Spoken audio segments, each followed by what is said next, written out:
Halo, halo, apa kabar? Seperti biasa, kita agak terlambat. Ini ke ngobrol dengan Bung Rocky Gerung. Nggak apa-apa nih sambil ngabuburit ya, ngobrol dengan Bung Rocky Gerung karena tadi sekali lagi terjadi perbedaan waktu dan Bung Rocky juga sudah sedang mobile ya, Bung Rocky. Sekarang udah pindah, nggak di Warsawa lagi kan?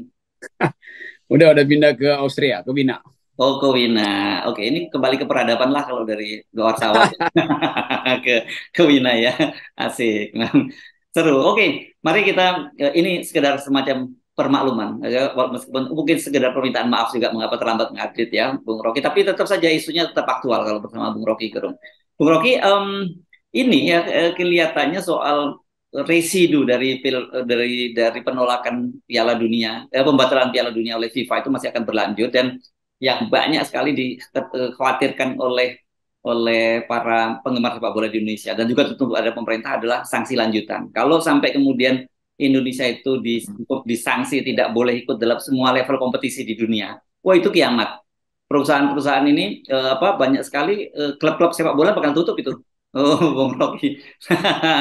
Dan tentu saja orang meskipun PDIP ngeles-ngeles tetap saja ini kalau yang ini dua kan sebenarnya ngotot menolak ini PKS sama PDIP. Tapi orang kalau PKS ya sudahlah terjadi begitu.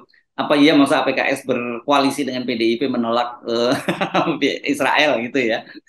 Nah ini yang menarik menurut saya Ya, kita bahas ya bukan aspek bolanya. Kita kan bukan pengamat bola ya Bung Bro.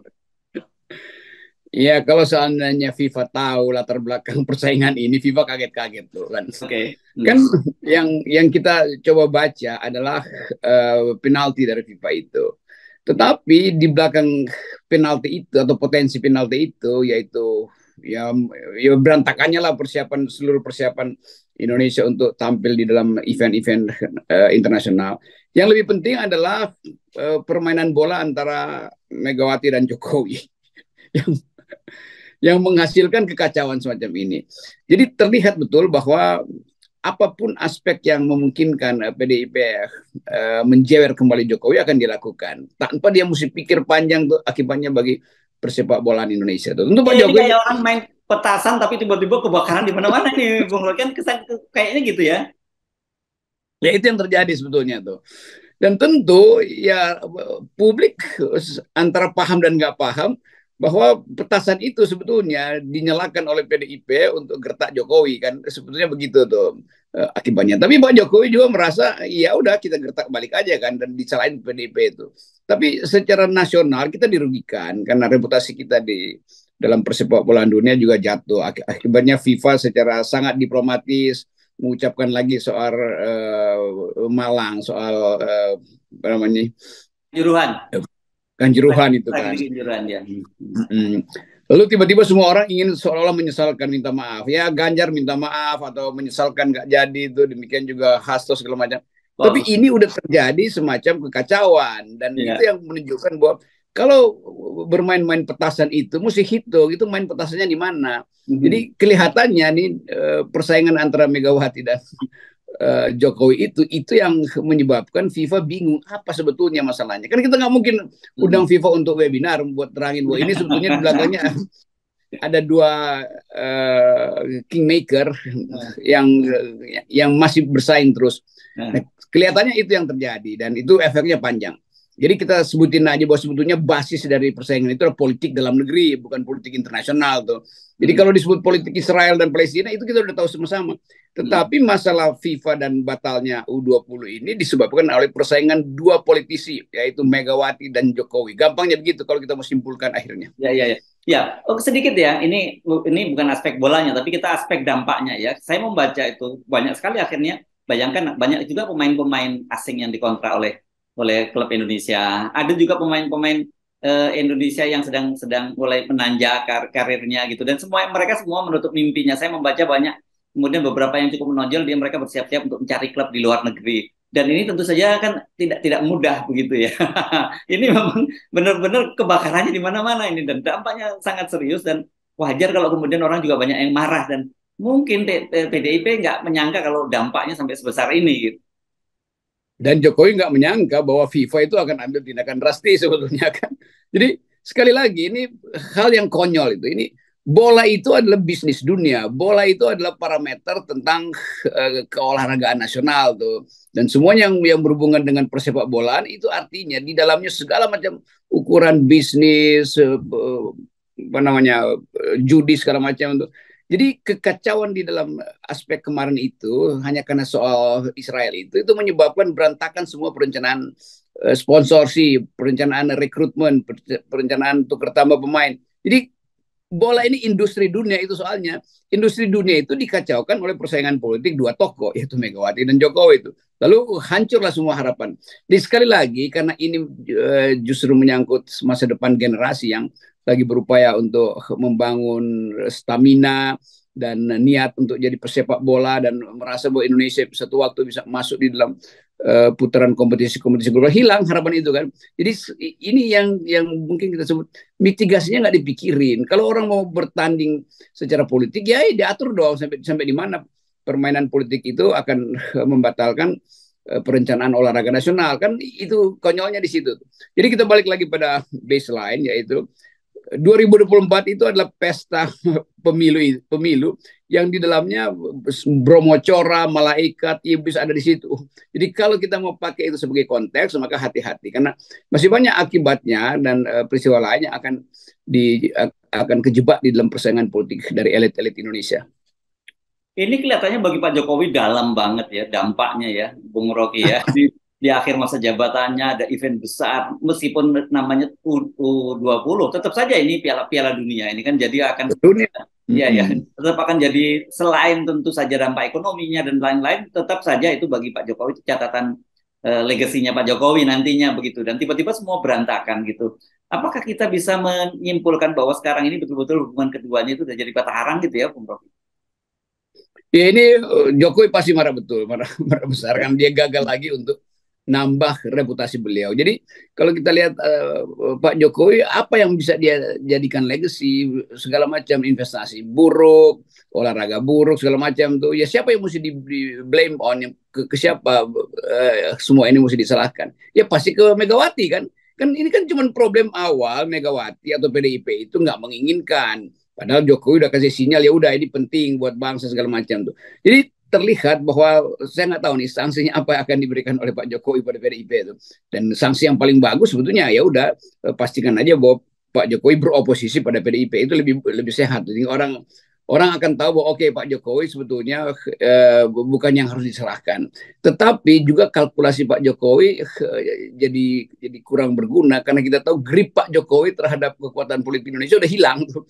Jadi udah jadi melemahlah PDIP karena kasus ini, melemah juga Pak Jokowi karena nggak mungkin lagi kasih sanksi besar kan, nggak mungkin Jokowi pecat atau reshuffle kabinet yang isinya adalah menteri-menteri PDIP dengan alasan membatalkan pagelaran FIFA U20 itu kan. Itu kan juga konyol nanti itu. Kalau yang di reshuffle nanti Nasdem masuk akal, tapi kalau di reshuffle PDIP apa dasarnya coba? Oke, tetapi saya kira dengan situasi begini yang diuntungkan ya Pak Prabowo dong ya dengan situasi semacam ini.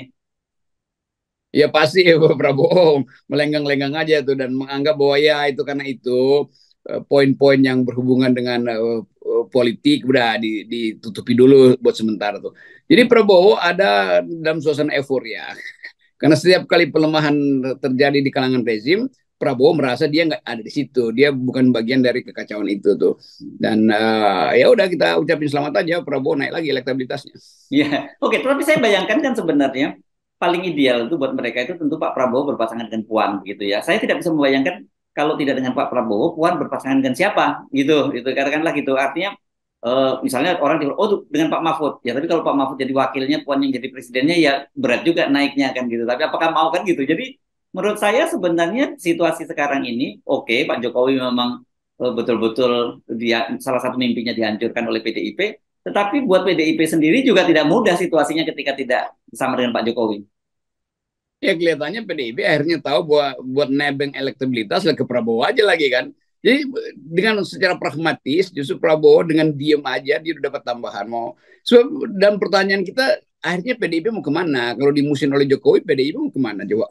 Kan nggak mungkin PDIP ke Anies kan itu soalnya tuh. Ya pasti mendekat ke Gerindra. Jadi blessing in disguise bahwa peristiwa semacam ini membuat blocking-blocking itu cair kembali tuh.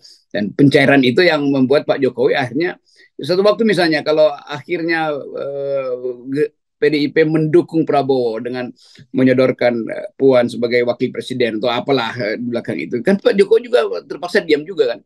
Padahal Pak Jokowi ingin supaya Prabowo itu betul-betul pewaris legasinya tuh, tapi susah juga karena ada peristiwa macam-macam. Jadi udah itu menunjukkan bahwa akhirnya kompleksitas ini balik lagi pada kegalauan Pak Jokowi karena dia berupaya terus untuk nyari legasi padahal sebenarnya politik sangat cair tuh.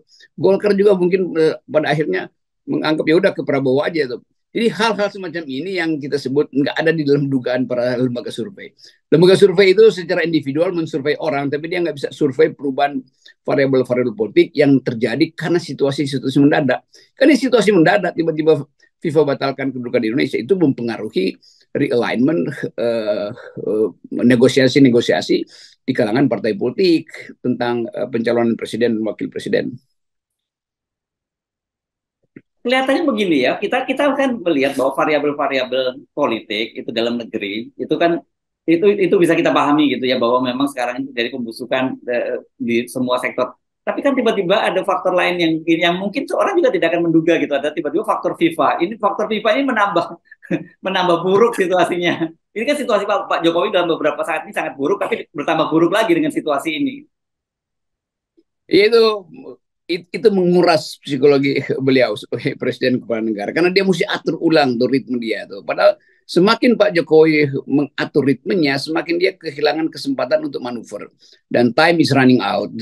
Menjelang 2024 udah itu orang berkejaran dengan waktu tuh. Nah, kita mau lihat tuh mungkin setelah Jokowi ngumpulin partai-partai pendukung, bagian ini juga dibicarakan dengan PAN, dengan PKB, dengan Golkar, dengan Gerindra segala macam itu. Kecuali mungkin dengan PDIP itu. Karena saya dengar yang nggak diundang kan cuma Nasdem. Tapi PDIP harus diundang dengan konsekuensi PDIP mungkin tidak dimasukkan dalam pembicaraan nanti soal reshuffle. Jadi sekali lagi kita mau nonton aja sebetulnya pertandingan bola yang paling seru adalah pertandingan bola Jokowi versus PDIP itu. Iya, ya. Saya jadi teringat lagi, kan beberapa saat setelah Pak Jokowi bertemu dengan Ibu Megawati, beberapa waktu yang lalu ya, kan kemudian agak lama ada penjelasan dari beberapa hari kemudian muncul penjelasan kalau tidak salah hari Seninnya muncul penjelasan dari Hasto yang menyatakan bahwa oke, pembicaraan antara Ibu Megawati dan Pak Jokowi itu tidak ada kesepakatan, tetapi ada kesepemahaman. Itu kan bahasa politik, artinya memang tidak deal gitu antara Pak Jokowi dengan Ibu Megawati. Ya, tidak ada pemahaman, tidak ada kesepakatan. Artinya ya udah ya bertarung aja lah kira-kira. Tapi saling memahami bahwa di titik tertentu jangan sampai berantakan bangsa ini. Kira-kira begitu kan. Tapi udah berantakan juga akhirnya karena PDIP justru yang pasang petasan duluan kan. Nah itu sebetulnya yang dilemparkan ke Pak Jokowi. Lalu Pak Jokowi menganggap ya udah tidak ada kesepakatan, seharusnya juga tidak perlu ada pemahaman lagi itu. Jadi kita melihat fight back-nya Jokowi terhadap aksi-aksi politik dari PDIP selama ini. Jadi itu intinya sebetulnya. Yes, yes. Menonton serangan balik dari kubu istana ke PDIP. Saya kira iya itu yang bukan kita khawatirkan ya. Saya kira kita nggak terlalu punya kepentingan. Tetapi saya menduga juga kemungkinan akan ada semacam itu ya. Ini nggak mungkin istana tinggal diam dan akan ada serangan balik lah gitu karena lu main petasan, gua kebakaran petasan. Nah, ini harus lu tanggung konsekuensinya, begitu kira-kira. Hanya dengan cara itu Jokowi menunjukkan kepemimpinan atau sisa-sisa kekuatan dia sebagai pemimpin. Kalau nggak ya udah dianggap ya akan ada petasan lebih gede lagi tuh diajukan ke istana kan. Jadi kita tunggu sebetulnya nih dalam 2-3 jam ini serangan balik atau pertahanan terakhir Jokowi apa terhadap serangan PDIP. Yes, oke. Baik, terima kasih Bung Rocky. Tetap 0%. Dan selamat berbuka puasa ya. Ini pertahanan etika politiknya 0%. Yes, thank you. Oke.